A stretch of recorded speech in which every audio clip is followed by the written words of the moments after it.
ziar bu wér a wér di am mbégte contentement di ñëwaat ak yéen ci seen émission ndaw ak diine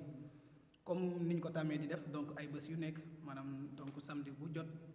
ci seen donc chaîne bi nga xamante ne mooy chaîne YouTube di Watchamchi comment dire Watchamchi TV mais émission donc ndaw ak diine mbokk yi mu mel ni bii passé indi woon nañ fi benn débat bu am solo lool ñu bëri gis nañ ko macha allah rafetlu nañ ko mais tamit dégg nañ ci commentaires yi ak yi ci aju yëpp. tey tamit ñu indiwaat beneen en tout cas thème bu am solo thème bu intéressant boo xamante ni soxal na ndaw waaye tamit soxal na mag donc soxal na képp koo xamante ni askanu Sénégal bi si nga nekk moo xam donc muy mag ndaw góor jigéen ku mën doon thème bi mbokk yi nekkul tey dara lu dul dañuy laajte ndax Sénégal réewu diine la c'est-à-dire que le Sénégal est-ce que c'est une république islamique noonu laa ko mën a tuddee wala. parce que lu waral ñu indi loolu dañu gis ne que ni boo xoolee suñu constitution bi nga xamante ni mooy charte bi nga xamante ni mooy tënk nu réew mi di doxee dañ naan Sénégal république laïque la luy république laïque mooy loo xamante ni maanaam si gàttal diine yépp ñoo tolloo cër te ñu baaxoo di dégg boo waxee ñu ne Sénégal réew diine la Sénégal réew diine la moo tax tey ñu ni woon dañuy taxaw incha allah def foofu benn taxaw seetlu bu ko defee comme ni ma ko tàmmee def rek man ak sama mbokk yu baax yi ñoom Cheikh Ibrahima Seydina Cheikh ak Seydina Mouhamad donc bala ñu guddal rek tey Cheikh Ibrahima comme ni ma ko faralee di def tàmm di def noonu laay defaat nga nuyoo waale ak mbokk yi waaye tamit répondre Cheikh Ibrahima Sénégal réew diine la wala Sénégal du réew diine. asalaamaaleykum wa rahmatullah mbokki Watchamchi TV ñu ngi leen di nuyu di leen ziar di leen bëggee bu baax di kontaan ci ñëpp nag di nuyu suñu mbokk internet yi ci safoo gi nga xamante ni commencé nañ di ko safoo chaîne bii di Watchamchi TV. macha allah di gërëm tamit suñu mbokk yi nga xamante ni ñoom la ñu bokkal plateau bi muy en commençant ci yow mii di sëñ Yatma ak Cheikh Giro ak Hadji Mohamed di leen bëggee bu baax di kontaan ci ñëpp mu mel na dafa mel na ñaari émission yi dañoo duggante pour wane importance su ndaw ak diine émission bi am gi mu am importance ndax keroog ñu ngi doon wax ci wàllu diine ci Sénégal maanaam ndax jeunesse bi dañu dëddu diine wala dëdduwuñu ko ci loolu lañ doon nekk mu mel na débat bi sax mooy continuer effectivement mooy continuer maanaam pour wane ndax l'islam Sénégal réewum julli lam déet boo bàyyee xel débat bee dafa am fu ma arrêté woon mooy Sénégal maanaam laata tubaab yi di fi ñëw dafa am lu fi nekkoon diine moo daf fi amoon doole ndax état bi fi ëppoon doole mooy état bu ñu tuddee maanaam Jolof te Jolof ki nga xamante ni moo ëppoon doole ci royaume Jolof muy ñu koy wax maanaam buur ba Jolof sëtu yonent bi sallallahu alayhi wa sallam muy Njaajaan Njaay shérif la maanaam moom moo fi njëkk gàmmu dans l'histoire fii ci Sénégal moom Njaajaan Njaay moo njëkk gàmmu fii ci Sénégal shérif la woon te moo nekkoon état bi ëppoon doole fii boo demee Fuuta nga xamante ni diine ji gannaaw bi ma waxee ni Podor la jaare mais fi mu ëpp doole gën see duggsee mi ngi jaaree Gànnaar Mauritanie moo tax Fuuta nekkoon état islamique waxoon naa fi ku mel na Xaadi Abdou Khader Kan ak Thierno Souleymane Baal ñoom bindoon nañu ay constitution tegoon ko ni Sénégal comme que colon yi dugg nañ fi bu ñu moomee suñu bopp nan la ñu war a doxee kayit yi ma ngi fi ba tey mais bi ñu amee indépendance loolu la ñu bàyyi maanaam la ñu waroon def jëliyee la ñu bàyyi indi li nga xamante ni tubaab yi bi ñu fi indee li ñu fi bàyyi woon yooyu lañu jël am ay quelques changements rek continuer ko loolu moo fi nekk quoi moo tax Sénégal jafe problème boobu lañu am pour dagg lii nag dem jëlee day indi beneen moom loolu ko jàmbaar dëgg ko mën loolu daa en général loolu révolution moo koy def ndax boo xoolee yàlla tey jii boo xoolee boo jëlee Malaisie instant bi réewu jullit bi gën a développé sur le plan économique ak ci xam-xam mooy Malaisie te pourtant anglais yi ñoo fa nekkoon effectivement te anglais yi bi ñu fa nekkee yilif leen bi ñuy dem ñoom dañu dagg sànni lépp lu fa anglais yi defoon indiwaat seen yëfi bopp la ñu nekkoon la seen maam yi nekkoon la ñu indiwaat instant yi boo xoolee ñooy le pays musulman le plus développé sur le plan économique ak ci wàllu xam-xam moom Malaisie li leen ko may mooy la ñu nekkoon avant tubaab yi di fa dugg bi fa tubaab yi duggee la ñu fa indi la ñu dagg sànni indi seen yëfu bopp Sénégal nag loolu la ñu waroon def bi ñu amee indépendance Thierno Souleymane Baal Xaadi Abdou Khader Kan ak ñu mel ni moom almaami Fuuta yëpp yi nga xamante ne ci université Xaadi Amar Fall Pire la ñu génnee maanaam bon li ñu bindoon lañ ci loolu ñun waa Sénégal si la ñu waroon dem mais defuñu loolu nag c'est ça le problème problème bi yëpp loolu la Cheikh Ibrahima mu mel ni foofu leer na donc damay ñëw tamit ci Seydina Cheikh mu mel ni déglu ngeen li Cheikh Ibrahima wax question bi ma posé Cheikh Ibrahima moom laa leen di posé waat muy que ni ndax Sénégal réew jullit la wala Sénégal du réew jullit nga dégg andi na ci en tout cas ay tegtal yu am solo yaakaar naa déglu ngeen ko li mu tontu Seydina Cheikh. asalaamaaleykum wa rahmatullah maa ngi nuyu di leen ziar ñu nekk si plateau bi di nuyu itam suñu mbokk internet yi nga xam ne ngi seetaan pour gàttal rek ma ne Seydina Ibrahima lu mu wax maanaam bu ñu xoolee dëgg loolu mooy li nga xam ne maanaam moo war a nekk. moo waroon nekk mais malheureusement nekkul te it mënta nekk ci jamono ji ñu nekk nii rawatina jamono ji ndaxte bu ñu fàtte ne maanaam mi ngi wax ne colon yi bu ñu dugg see Sénégal ni nga xam suñu maam noonu lañ xaati moon ne Sénégal nii la ko doxee ba bu ñu fàtte ne colon yi bu ñu dugg see Sénégal maanaam dañoo noot donc Sénégal boobu amagul woon maanaam amatul woon indépendance am pour mën a doxalee suñu ko bëggee waaye ginnaaw loolu indépendance bu amee en 1960 bu ñu fàtte indépendance lañu wax mais est-ce que dëgg-dëgg am nañ indépendance parce que balaa ngay mën a doxal sa biir dëkk sa réew nu mu la neexee day fekk nga moom sa bopp dëgg waaw bu ñu xoolee 1960 ba tey dafa mel jox nañu indépendance mais dëgg-dëgg amuñu indépendance parce que Sénégal moom loolu moo jaaxal ñëpp dinañ si dàq parce que boo xoolee boobu ba tey doxalin gi tubaab bi ñooy buum bi loolu ñëpp xam nañu donc pour ñu mën a doxal constitution boobu nga xam ne man ñu mën nañoo rek hérité si suñu maam mënta nekk naam mi ngi fi mi benn ñaareel bi mooy instant bu ñu wax Sénégal réewu jullit dafay xaw a jafe lool nga maanaam nga dëggal ko parce que tamit dafa am suñu yeneen mbokk yi nga xam ne fi nekk ñu leen wax catholique dafa am benn mbir bu chaque jour ma ne Sénégal ñun xamuñu ko gëmul yàlla ku gëm yàlla lañ sor nga nekk jullit ñoo nga nekk chrétien ay animiste sax ay nangam yooyu noonu ñun xamuñu ko Sénégal parce que bu ñuy wax lu ñuy wax mooy Sénégal soit 90% musulman la 10% chrétien 95% musulman 5% chrétien mat na ko matu ko yooyu la ñuy wax donc cela veut dire que kon Sénégal maanaam dëkku diine la moo xam ban diine la moo xam catholique wala chrétien côté catholique wala côté musulman mais dëkku diine la lu ku amul diine maanaam Sénégal reconnaître la léegi nag c'est-à-dire bu fekkee dañuy doxalee noonu te àdduna bi yëpp dëkk boo dem am na catholique si maanaam si dëkk jullit yi dëkk jullit ba mën dugg am na catholique mais tey boo xoolee dëkk mel ni Mauritanie république islamique la ñuy wax mais Sénégal république du Sénégal la ñuy wax république laïque waaw laïque mais dëgg-dëgg tamit est-ce que Sénégal maanaam laïque bi ñu wax parce que laïque dëgg-dëgg bu ñu ko xoolee fu mu jógee France la laïcité France la jógee laïcité c'est-à-dire léegi Sénégal dañ fi ñu indi laïcité mais laïcité boobu man sama jàngat moo ko xoolee dëgg-dëgg ak histoire Sénégal dafa mel ne diggante année 90 ak 2000 année 2000 si la laïcité maanaam commencé am doole Sénégal maanaam si wax ji ku nekk commencé laïcité pays laïque et cetera mais laïcité mi ngi am si ay jamono 1801 maaye moowu laïcité dëgg-dëgg création laïcité côté ay 1800 yi la commencé mais Sénégal dañu xëy yàgg dund ñu suñu biir maanaam mosuñu am problème diggante musulman chrétien mosu fi am alhamdulilah sant yàlla macha allah loolu mosu fi am donc ñun laïcité bu fekkee laïcité la ñuy wax ñun dund nañu ko bu yàgg mais benn affaire mooy musulman maanaam islam l'islam maanaam nan lay dundee laïcité c'est que loolu moo jaral liggéenti xool est-ce que ñun dëgg-dëgg ñu ngi dox ci selon principe yi nga xam ne loolu l'islam di wooy laïcité ou pas muy benn ñaareel tam mooy est-ce que l'islam nangu na laïcité man foofu su ma fa taxee dama koy bañ léegi islam moom laay laaj islam nangu na laïcité wala nangu laïcité non su ma non laïcité non bu fekkee ne moowu laïcité dëgg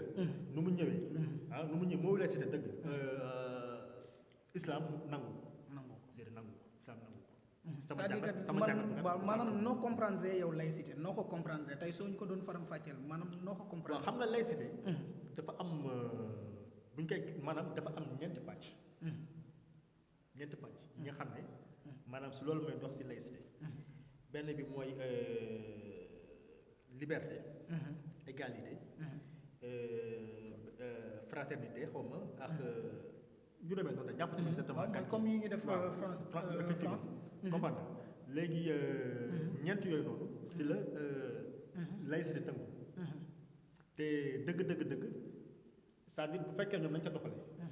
noonu lañ ko en fait nañ koy doxalee ñoom islam nangu ko noonu parce que ñoom nañ koy doxalee islam mu ko nangu parce que selon ñoom lu leen neex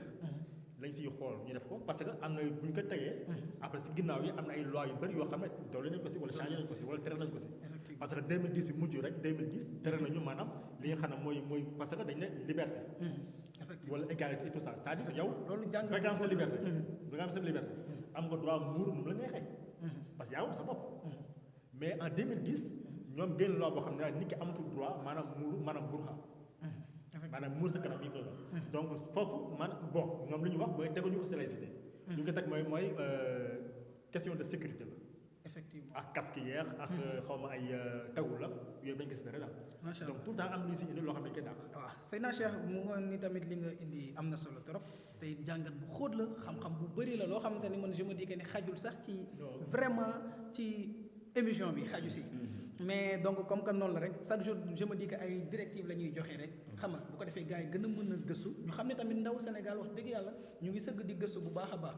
Seydina Mohamed mu mel ni dégg nga Cheikh Ibrahima lu mu wax dégg nga Seydina Cheikh lu wax Cheikh Ibrahima gis nga li mu wax maanaam li nga xam ne noonu la ñu waroon doxalee mais doxalee wuñu Seydina Cheikh ñëw rejoindre ko ci côté boobu ni ko effectivement loolu la ñu waroon doxalee mais doxalee wuñ ko te mënuñ ko doxalee indi tamit également ni laïcité bu ko déggee nu ñu ko jàngatee islam mënu ko nangu donc Seydina Mohamed est-ce que yow da ngay dëggal li Seydina Cheikh wax kon wax ni Sénégal du réewu jullit parce que ñun ñoo ne république laïque da ngay dëggal lool Sénégal du réewu jullit wala. waaw asalaamaaleykum wa rahmatullah avant tout d'abord dama leen di fay nuyoo comme ni ngeen ko defee ci njëlbeen ba mu rafet lool ma leen di nuyu yéen tamit ci seen kem màggaay ni leen yàlla màggalee di ko nuyu tamit mbokk internet yi waaw balaa may dugg ci question bi dama bëggoon def tuuti li benn boroom xam-xam waxoon xam nga léeg-léeg saa ñun diine daf ñu xaw a yàq ba suñu nee boroom xam-xam ñi nga xalaat arab ba wala yu demee noonu mais ki philosophe la Socrate mu ne pour une discussion bien partie il faut commencer par une définition des termes mu ne bu fekkente ni waxtaan dafa nar a jaar yoon il faut ñu tàmbali ci firi baat yi ñu ciy utiliser tey jii ñu ni laïcité république laïque ni république islamique xam nga laïcité boo koy tënkal nit ñi ci wolof mooy laayante biir dund goo xam ne dund laayante biir la ba kenn ku si nekk du gaañ sa morom boo ko tënkee ci sens léegi nga ñëw nga ni république laïque maanaam kon mooy république boo xam ni li ko tënk du benn base diine waaye base la boo xam ni ci laayante biir doomu aadama yi la tënkoo côté social la gën a demee que côté diine côté social maanaam loo xam ni sax nit ñi ñoo ci dëppoo ni nañ ko dundee nii parce que côté boobu moo gën a yaatu ko diine peut-être diine ñëpp bokkuñu ko am na ñu bokk am ñu bokkuñu bu fekkente ni dañuy république islamique mooy réew moo xam ni diine jooju ñuy wax islam moom moo teg règle ak charte ya fay daw man su ma comprendre sujet bi faram-fàcce yooyu laa ci indi léegi mu des ñu ni Sénégal réew laïque la république laïque la wala république islamique la république laïque la dama naan waaw république laïque la de république islamique lu tax parce que dañu gëstu ni juróom yoon lañu laal constitution bi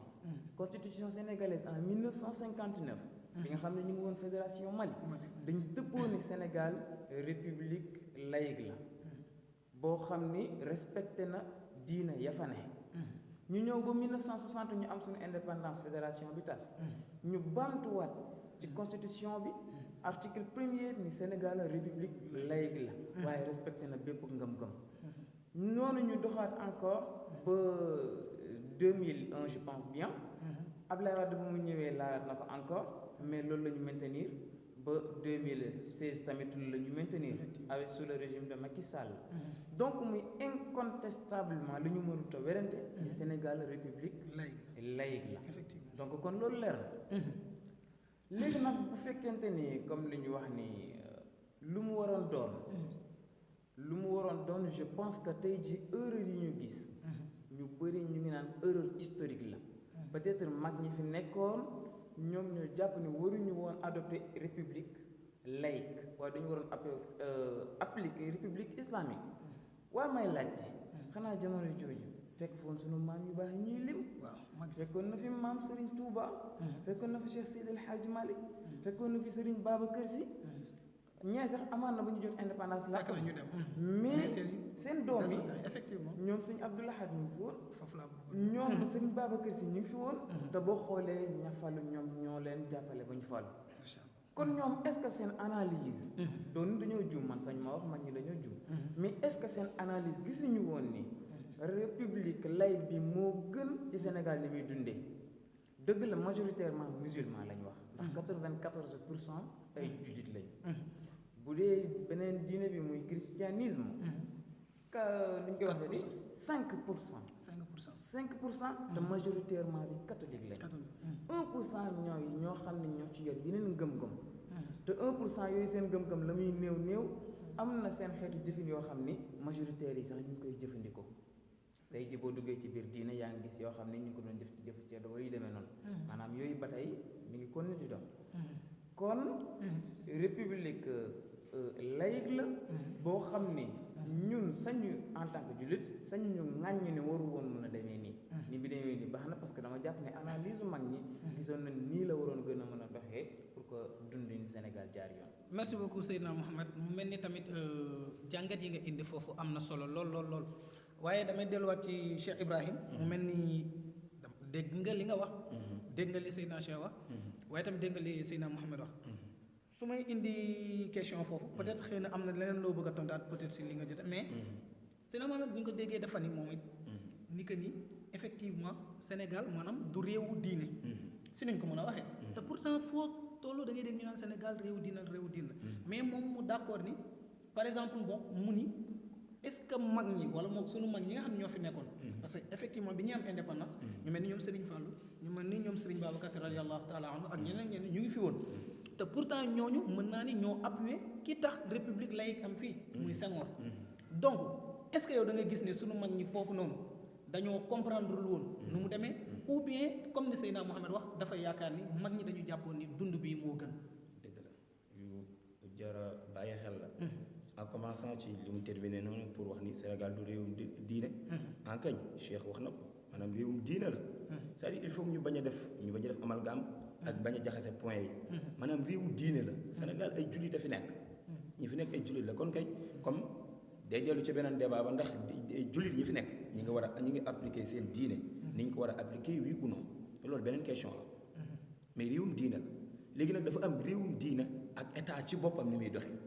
c'est-à-dire réew mi dafa bokk yow di tey ji kii jullit la kii chrétien la kii chrétien la ñun ñëpp ay diine réewum diine la vraiment ndax ñun gisuñu keneen koo xam ne mi ngi fi jaamu leneen lu bëteeg lii jullit yee fi nekk ahlul kitaab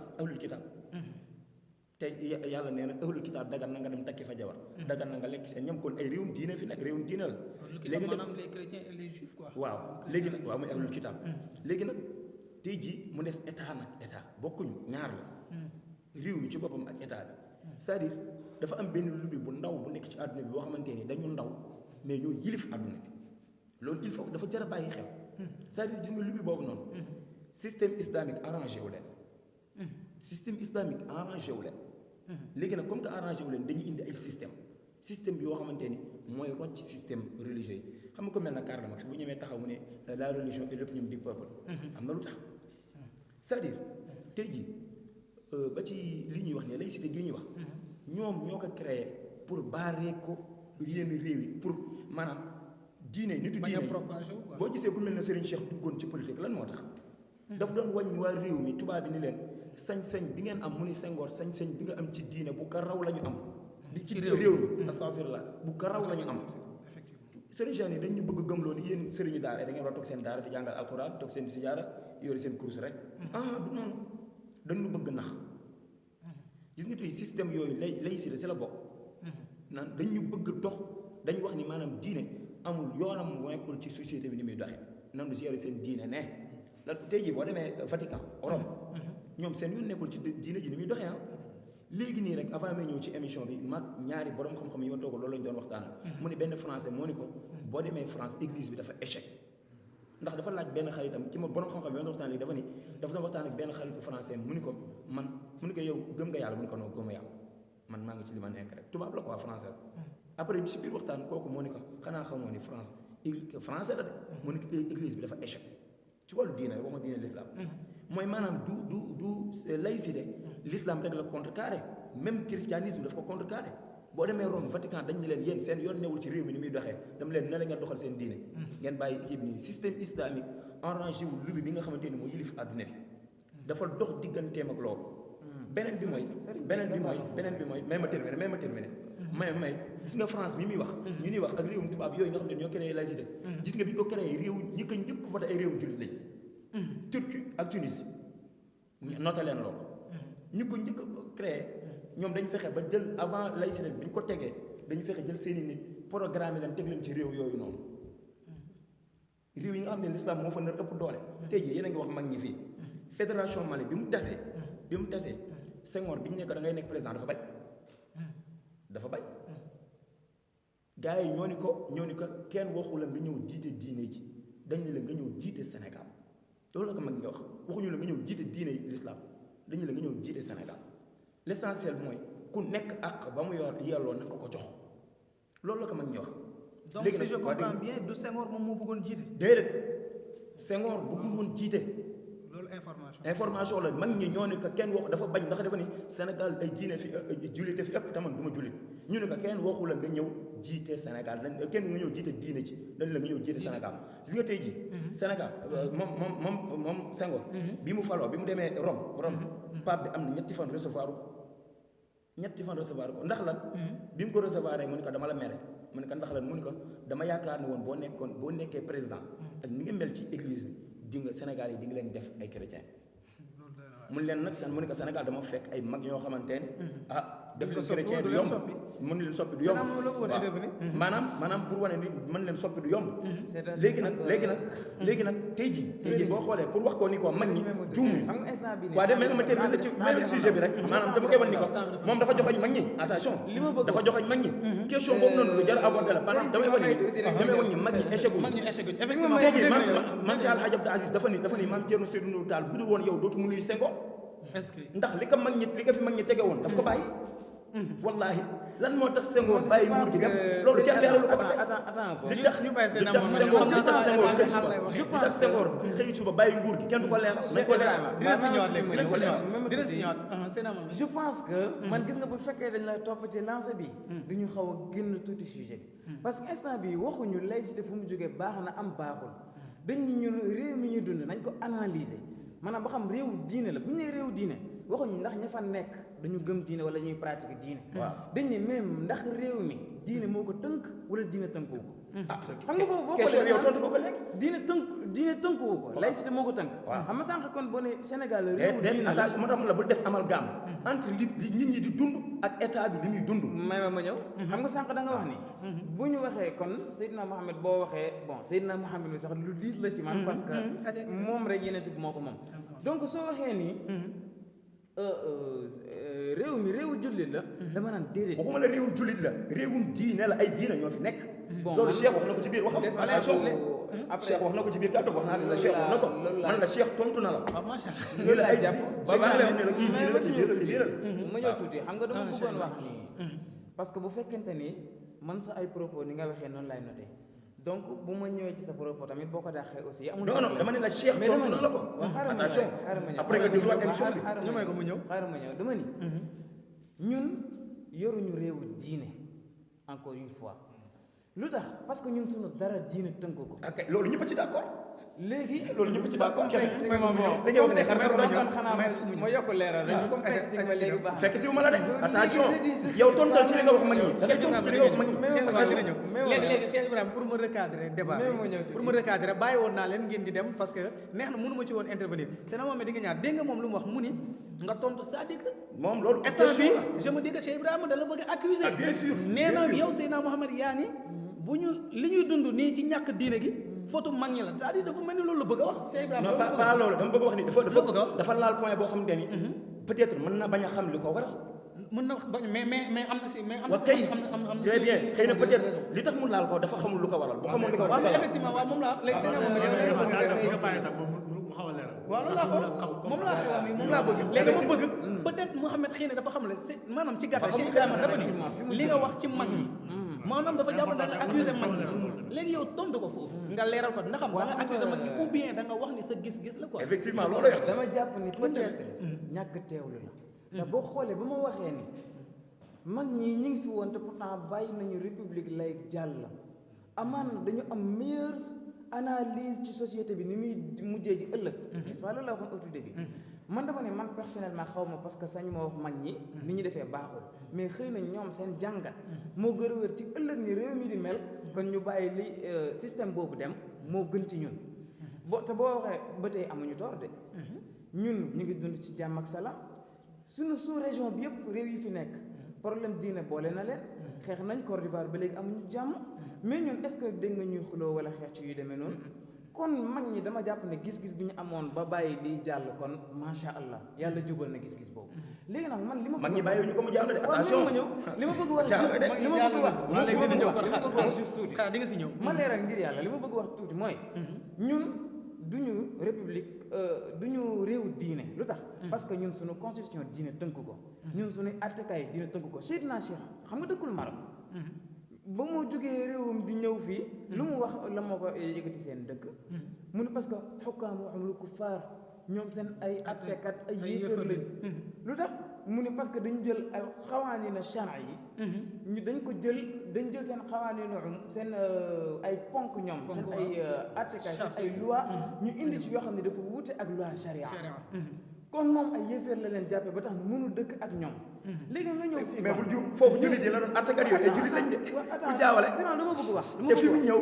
dama bëgg te mu wax jógee foofu c'est-à-dire même Sénégal attekat juge peut être musulman mais appliqué une ay jullit la doon waxal de waxul ay yéefar de te fi mu ñëw réewum tubaab la Maroc jamono jooju tubaab ya fa dama nekk pour nga xam loolu limal ma tey ji juge boo xam ne fii du jullit raar na nga génnee ko ci dama ne circonstance ba mu taxawee woon parce que dafa jàpp moom foofu du réewu jullit ci moom parce que atte wuñ fa ay atte yu jullit maanaam atte charia est-ce que xam nga attekat yooyu ka ñan lan ay jullit la yoo xam ne dañ leen ko moo war a nekk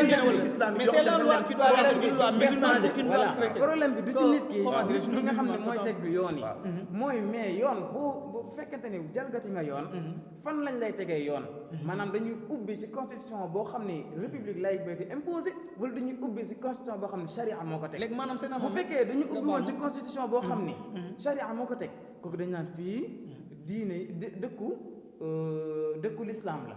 dañ naan fii kon diine moo fi doxal réewu diine la mais bu fekkente ni boo amee boo jalgatee yoon ñu yóbbu la dañuy ubbi constitution bi nga xam ne laïcité moo ko fi teg kon dañ naan fii république laïque macha allah léegi si gàttal soo dënkee xam la Seydina Mohamed bëgg a wax foofu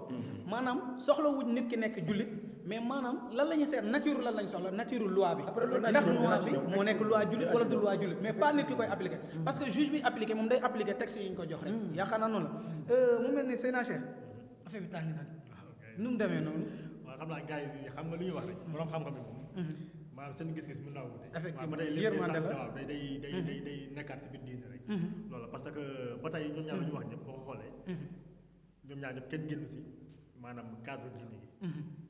parce que ku si nekk am na benn cause booy défendre mais buñ ko xoolee dëgg-dëgg mën na jox raison si loolu mais dafa am lu sëñ na Mohamed wax léegi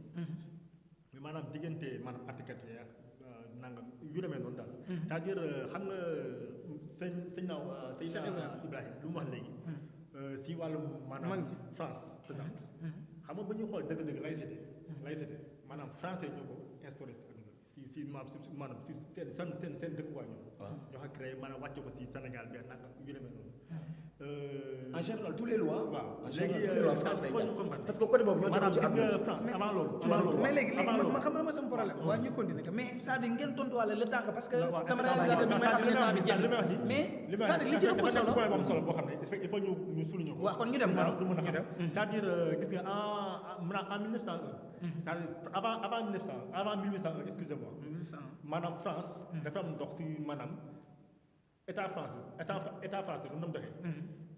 dafa lënkoo woon ak diine ak église Vatican. église bi waaw. Vatican. Effectivement. c'est-à-dire ba ñu demee ba ay ba 1901 maanaam si la problème boobu am ñu naan ba diine gi état bi nag yu demee noonu. si la séparation am. effectivement mooy li ma wax la si la sax séparation dafa leen di contrecarrer. séparation amee dafa am benn waaye bu ñu demoon Émile Combes. Émile Combes maanaam kooku benn politicien républicain la woon. comprendre nga léegi kooku maanaam bokk na si lu gën a xeex maanaam suñu gën a xeex maanaam mbir moom noonu c'est-à-dire Émile Combes ma ci am exemple kooku bu mu ñëwee ba nekk chef de gouvernement jàppatuma date bi exactement mais si gàttal 2500 écoles catholiques ñoo tëj carrément ñoo tëj comprendre nga si lañ ñëwaat ay yeneen kii si am c'est-à-dire ñu wax ne maanaam gis nga état maanaam si àdduna dañu fekk état tout le temps dafa dem lëkkaloo ak diine bi. diine effectivement. c'est-à-dire loolu laïcité moo ñëw séparé loolu. wax naa ko fi léegi tamit. laïcité moo ñëw séparé c'est-à-dire moo tax c'est-à-dire xam nga loolu maanaam islam bu ñëwee maanaam mënut a ànd si loolu parce que l'islam ñoom seen nguur. maanaam ñoom ñoo koy gérer seen bopp. bu ngeen teg ko si réew loxo wala si benn forme boo xam ne. maanaam du dox ak l'islam parce que laïcité boo ko déggee maanaam doxul si l'islam parce que l'islam bàyyiwul nit ki moom boppam. déedéet. te mais kon loolu est-ce que du ngeen rejoindre Mohamed ni Sénégal du réew diine. non man. mais dañuy wax ñaar non attention. maanaam entre jullit yi réew diine kii wax na ko sànq. wax naa ko sànq dama ne. ak état lay wala état bi fu mu toll day nekk beneen affaire boo xam ne maanaam dañu tranché. kii dafa taxawee ni kii taxawee mais boo xool ñoom ñaar ñëpp bu ñu dégloo ñoo bokk la ñu effectivement il faut ñu bañ a jaawale baatu diine ci boppam. xëy na peut-être pour d'accord ak saa yi mooy xëy na fu mu waxee maanaam mag ñeeg yooyu te too tamit def sama benn point de vue. foofu laa bëgg ñu ñëw ñu tëjee xam naa sama biir wax suñu wax bi njëkk dama ne Sénégal bu fekkee noonu dañ moom suñu bopp doon nañu mën a doxale maanaam doon dëkk diine dëkku islam maanaam ni ñu ko bëgg a doxalee parce que boo dem Arabie Saoudite am na ay catholique Mauritanie bi am na ay catholique Maroc am na ay catholique mais pourtant c'est des états islamiques effectivement waaw parce que charte réew mi la maanaam liy dawal réew mi àtte bi dafay daw mais problème mooy lu mel ne Sénégal maanaam ñun doxale woon noonu parce que maanaam dafa jiitu maanaam ay affaire indépendance waaw léegi yow da nga bokk si ñi nga xam ne mag ñi dañu seetaan wala non même ma ñëw fa laay bëgg a leeral c'est-à-dire xam nga bu ñu xoolee ku mel suñu maam Cheikh Omar Fouti kooku maanaam lan la dem xeex maanaam bu fekkoon ne maanaam xeexam daf ko xeex ba jeex maanaam gañe lu mu bëgg kon dañuy suñu réew tey réew maanaam dañuy naan réew jullit la effectivement mais lu si nekk yëpp xaju fi pour ñu wax ko mais maanaam bi ñu am indépendance ñu suñu premier président lan la catholique la suñu premier président catholique te catholique mais nan la nekkee président est-ce que dëgg maanaam waa réew mi tamit ñoo ko fal ñoo d'accord kii mën nañ jiite wala moom dafa am maanaam lu ko jiital Cheikh wax na ko léegi maanaam àdduna bi dafa am ñoo xam ne dañoo ne si gannaaw am lu ñuy dox lu ñuy def système ngeen foofu moom bu fekkee ñun si lu ñuy jàng ci école monsieur Ibrahima indi na loo xamante ne peut-être ñun information moo tax mën a information ñun jàng loolu ci école quoi ñun li ñuy jàng demee parce que ay erreur historique aj ko ci ay organisation non xaaral ma ñëw sëñ bi ça il faut que tamit c'est pas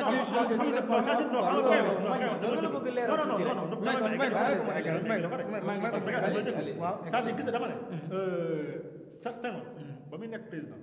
est-ce que dëgg-dëgg réew mi ñoo ko fal wala dafa am leneen lu ko fal c'est-à-dire d'accord ba mu ñëwee suñu maam yi jàppale nañ ko ñoom suñu Fallou ñoom maam suñu Ababacar jàppale nañ ko mais dama ne dëgg-dëgg ñun c'est-à-dire ay Sénégalais lañ histoire Sénégal jàng nañ ko te it après ma bi ñuy jàng si école bi maanaam xam la nga jàng si école ak la nga xam ne mooy dëgg tam est-ce que benn c'est-à-dire loolu il faut ñu bàyyi si xel duñu fi war toog di wax rek duñu jàng si école mais bu fekkee dafa am suñu xel leneen wala suñuy jàngal wala suñu leneen loo xam nañ ko te du si wàllum école bu ñu toogee di maanaam li nga xam ne loolu lañu gëm wala loolu la ñuy xam loolu la ñuy wax maanaam yow da nga bokk si ñuy jàpp ni Senghor du réew mi ñoo ko fal maanaam du non question la posé dama ko laaj dama ko posé question c'est-à-dire en quelque sorte c'est-à-dire dama ne Senghor man nan la fal c'est-à-dire dëgg maanaam dañuy wax est-ce que dañ ko yaakaaree noonu la amee loolu ok je comprends mieux après léegi bu ñu xoolee ñun suñu génération ñun bu ñu ñëwaatee histoire de soulever wu si affaire maanaam indépendance ba affaire Senghor bu mu nekk président après ginnaaw loolu affaire yi fi jot a am yëpp si bitim réew ñu naan président yi lii président d'Afrique yi et cetera ak yi nga xam ne jamono ji si ginnaaw ni jot na fi soulever wu yooyu mënuñu toog xëy na fii di ko wax yooyu c'est-à-dire tamit rek il faut qu'on se pose la question aussi dëgg mais muy beneen point mooy bu mu tëggee ne waaw lu mu wax ne maanaam suñu maam yi maanaam est-ce que dëgg c'est-à-dire politique mu la intéressé woon wala ñoom dañoo gisoon ne maanaam Sénégal ñu ko bàyyi mu nekk waa république lay moo gën c'est-à-dire ko tamit beneen c'est-à-dire dafa nekk benn affaire bu sensible boo xam ne dëgg-dëgg boo si taxawee maanaam tuuti rek wala boo si xosee tuuti mën nga juum mën nga juum moo tax man so côté boobu man bëgguma si sori am naa sama gis-gis nag mais sama gis-gis la mais bëgguma si sori bëggoo ko partagé ak mun naa la jëm ba xalaat te loolu laay def waaw macha allah donc Cheikh Ibrahima ak Seydina Cheikh comme Seydina Mohamed xam naa ni vraiment neexul leen neexul tamit mbokk internet yi également ñu déggee débat fii mais li may wax chaque jour rek lu neex du doy dañ koy dog ba beneen yoon mu mel ni donc mbokk internet yi dégg ngeen tey débat bi dafa mel ni tey moom tàng na jër question bi lan la woon mooy ndax Sénégal réew diine la wala Sénégal du réewu diine am na ñenn ñu d'accord ni maanaam soo xoolee ñëpp d'accord nañu xëy na peut-être du réewu diine maanaam ci doxalin mais réewu diine la parce que jullit yi bëri nañ fi macha allah ak li ci aju yëpp léegi nag te ñu ngi appal donc ku mel ne Cheikh Ibrahima moom dafa gis ni moom Sénégal moom réewu diine la donc 100% mais problème bi ci soulevé waat tamit xam naa dinañ ci indi dem de république islamique waaw léegi incha allah donc man su ma comprendre bu baax mooy nit ñi ay jullit lañ mais liy tënk li nga xamante ni en tout cas mooy fonctionnement wu nit ñi du maanaam loo xamante ni mën nañ ko basé ni lii yëfu jullit la mais tamit beneen problème bu soulevé wu muy ndax mag ñi nga xamante ne fekk nañ bi ñuy bàyyi Sénégal nekk une république laïque mag ñooñu ndax dañ si mënul woon dara wala boog dañu jàppoon ni suñu bàyyee lii moom moo ñu gën a loolu tamit laaj la boo xamante ne dañ leen koy delloo yéen mbokk internet yi incha allah mën ngeen ñu ko indi ci commentaire comme ça ñun tamit dinañ si gën a jàngat donc waaw macha allah donc waaw loolu beneen wax la kon beneen wax la incha allah donc ñi ngi sant ñëpp di gërëm ñëpp vraiment donc di remercier donc fondation Sokhna Fatmata Bintou Niass vraiment ci dalal bi waaye tamit di nuyu sunu partenaire bu baax macha allah nga xam ne des fois moo fiy jaar muy Joshua Closing donc ñu ngi koy nuyu moom tamit di ko ziar ba di nuyu donc sunu réalisateur ak sunu caméraman donc Cheikh Omar Diagne ak El Hadj Cissé ñu ngi leen di donc jox dig ndaje incha allahu rabbi ci ay bés yi di ñëw wasalaamaaleykum wa rahmatullahi taala wa barakaatu.